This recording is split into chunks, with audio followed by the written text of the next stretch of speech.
So last time we were talking about the third attribute of the first truth, true dukkha, and saying that the five aggregates are empty because they are not a permanent or eternal, unitary or partless or independent self. Okay, and so this is the view common to all the Buddhist schools, and so this kind of thinking of a permanent, monolithic, independent self is a completely fabricated, intellectually fabricated conception. Okay, so it's not something that's innate that we're born with, but it's something that we have made up because it feels good. Yeah, when you're afraid of death, yeah, and you don't know what's happening after death, to have this idea that there's some permanent, monolithic, impenetrable, unchanging thing that is really you is very comforting. Yeah?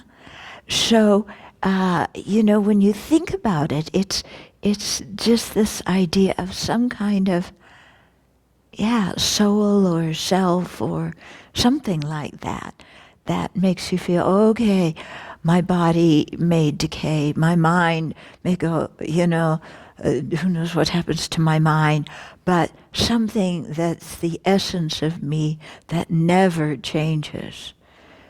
Impenetrable, always me, continues and it's not destroyed. Okay? So that's very comforting to people. The problem is that if you apply any bit of logic to it, you see that such a person, an I, a soul, a self, cannot possibly exist. Okay? That's the problem. Yeah. We human beings are very good. We create all sorts of ideas about many things, but we don't often apply reasoning to our ideas. Yeah. Like, I'm broke, so I think I'll write a bad, I'll write a bad check or a fraudulent check from somebody else's account. Yeah. Oh, sounds like a great idea. We don't think logically, reasonably of what the result is going to be. Okay. So it's this kind of intellectually made up thing. The fourth attribute is the syllogism goes, the five aggregates are selfless because they are not a self-sufficient, substantially existent I or person. Okay, so again, this is the view common to all the Buddhist schools that everybody would agree on. Okay, so different from this permanent, unitary, independent self, the self-sufficient, substantially existent one, it can change. It's influenced by causes and conditions. And it's this feeling like there's something in me, maybe some aspect of my mind that is in control of the whole shebang. Yeah? So this is our control freak self. Yeah. That it has acquired and innate forms, but it's the one that feels, oh, I can control my body, I can control my mind. Yeah, I'm in control here. Look, I can control my body. I choose to move my hand. I'm in control here. Yeah, there's a person that's in control. Maybe some aspect of my mind, says, move your hand, and the hand moves. Look, I'm in control. Yeah. Okay? And I say, okay, let's think about loving kindness. So you think about loving kindness. Oh, look, I'm in control. I can tell my mind what to think about. Yeah? Or let's think about, my taxes. I've got to sit down and do my taxes, not in the middle of retreat. Yeah. And so look, I'm in control. I make my body sit down and I make my mind focus on the taxes. See, there's a me that's in control, right? Yeah. Now, the problem with this one is that how much control do we have? Can we prevent our body from getting old and sick and dying? Forget it. Can we make our mind concentrate? It feels like we should. You know what I hate to admit it, it's an excuse, but it doesn't feel like an excuse. It feels like it's quite reasonable. Why my concentration is not so good? It's because I don't really try hard enough. If I just kind of sat there and really tried, for sure, I could, have single-pointed concentration in that very session. Yeah, it's just I'm a little bit lazy, so I don't try. But I could make my mind do it. Yeah. Okay. Wrong again. Yeah. We soon notice that, don't we? We may have great aspiration, but we can't make our mind, do anything for too long when it doesn't want to. Okay? So, also the problem with asserting this kind of self or I is, what are you going to identify it with? Yeah? If you have to find something that is it. So what is a self-sufficient, substantially existent I? Yeah? Is it our body? Well, our body can't issue directions for things to happen. Is it our mind? Well, seems like our mind can control things, except it can't. But also, again, which state of mind is it? And we can't find one single consciousness that can alone perform that role. Okay, so we say it's selfless. Selfless means there isn't that kind of self. Okay, now, so that's what all the Buddhist systems can agree on for those last two, for empty and selfless. In terms of the Prasangika Madhyamaka school, yeah, both empty and selfless would have the same syllogism, saying the five aggregates are empty and selfless because of not being an inherently existent person. Okay, and so there the object of negation is an inherently existent person. Yeah, which is different than either a permanent, monolithic, independent person or a self-sufficient, substantially existent person. Okay, an inherently existent person is not dependent on any other factors whatsoever, and it also seems to be somewhere in our body and mind, associated with our body and mind, but also separate from it. Okay? And something that, again, it exists under its own power. So, it's a very subtle level of grasping that apprehends the self as existing that way. Okay? And I think it takes, to notice that and to see the difference between that and the self-sufficient, substantially existent one, I think requires a lot of deep understanding and strong mindfulness and concentration. Yeah, because the inherently existent I kind of easily hides.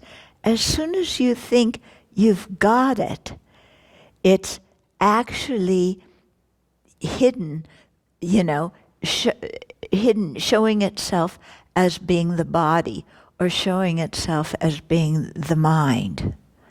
Yeah, we can never quite catch it as something that is associated with the body and mind, yet separate from it. Yeah, so it's very, difficult to catch. And it's also something that's totally independent of everything else. Yeah, so it just sets itself up.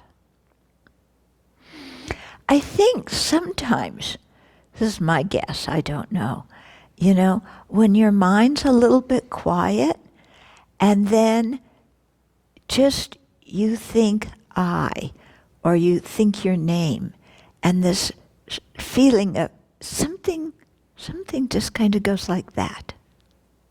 Yeah, I don't know, maybe that's it.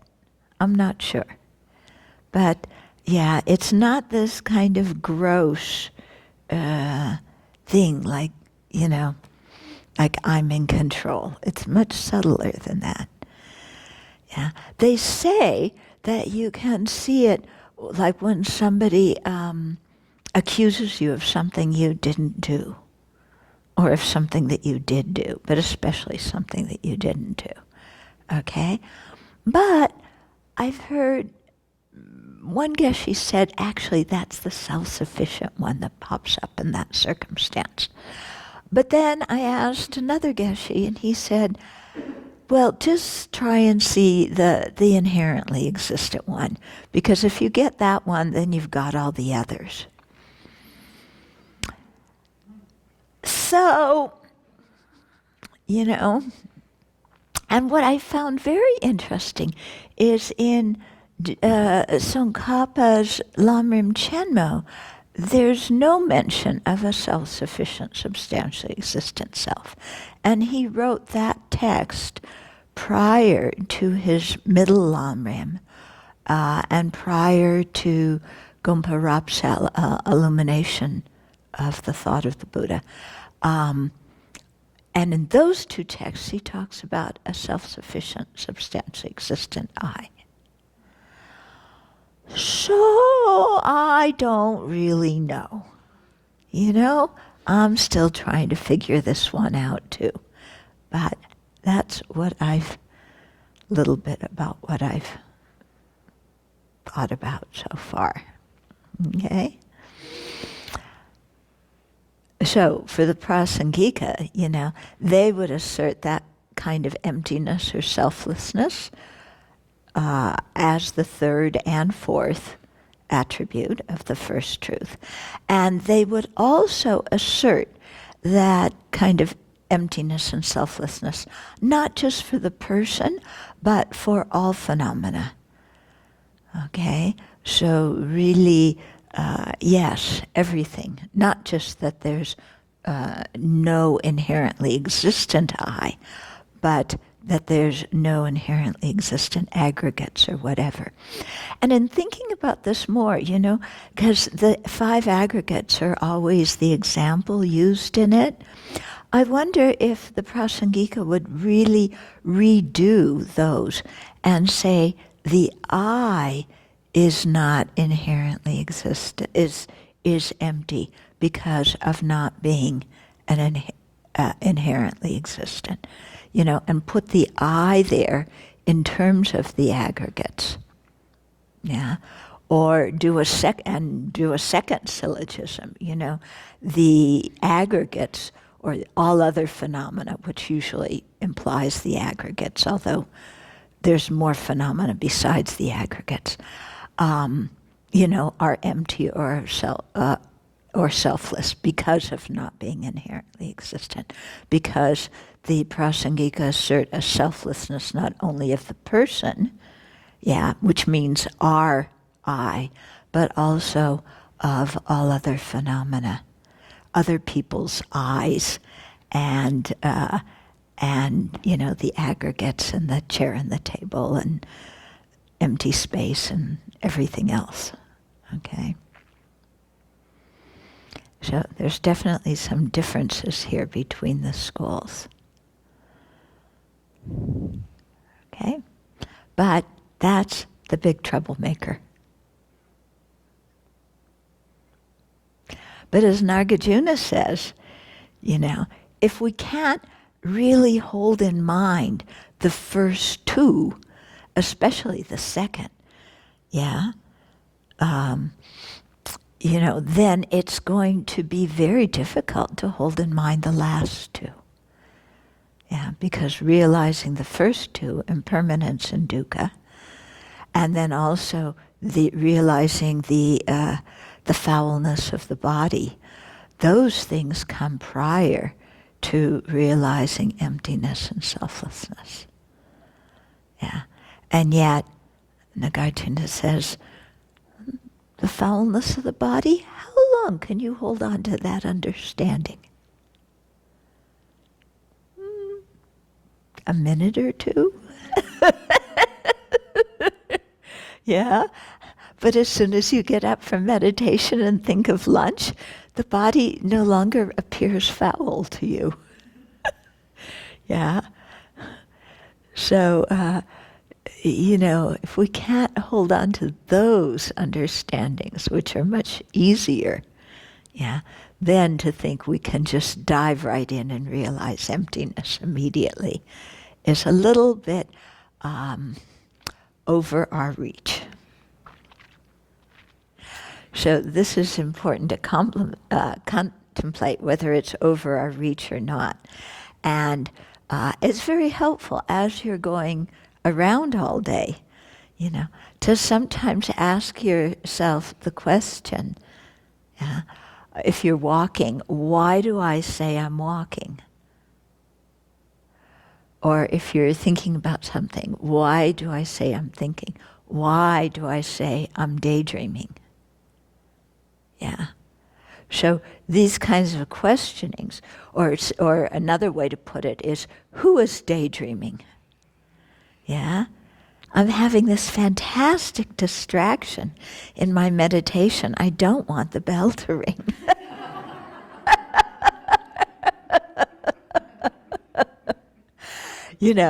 Who is having this distraction? Yeah. Who's dreaming about Buddha boy? Yeah. Or, who is unable to concentrate? I can't concentrate at all. Who? It's a very good question. Who is unable to concentrate? Yeah. I can't. Who? What's that I that can't concentrate? Look for it. Okay. Or, I'm so tired, I want to go to sleep. Where's my blankie? Who's so tired? Huh? We should ask the kitty who's sleeping all day. Yeah. So it's quite interesting to just ask yourself, those people don't appreciate me. Who's the person they don't appreciate? This is a really good one. Yeah. They don't love me. Who is it they don't love? Who's that I that's unloved? Or unnoticed or unrecognized? Yeah. Or who should be Maheshvara,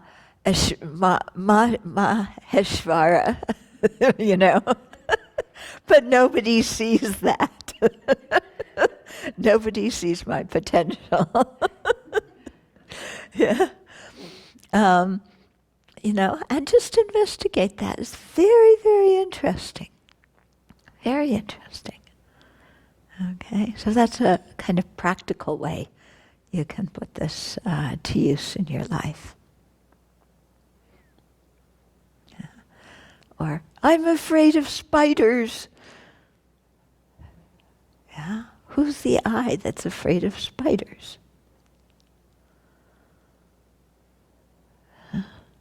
So, okay.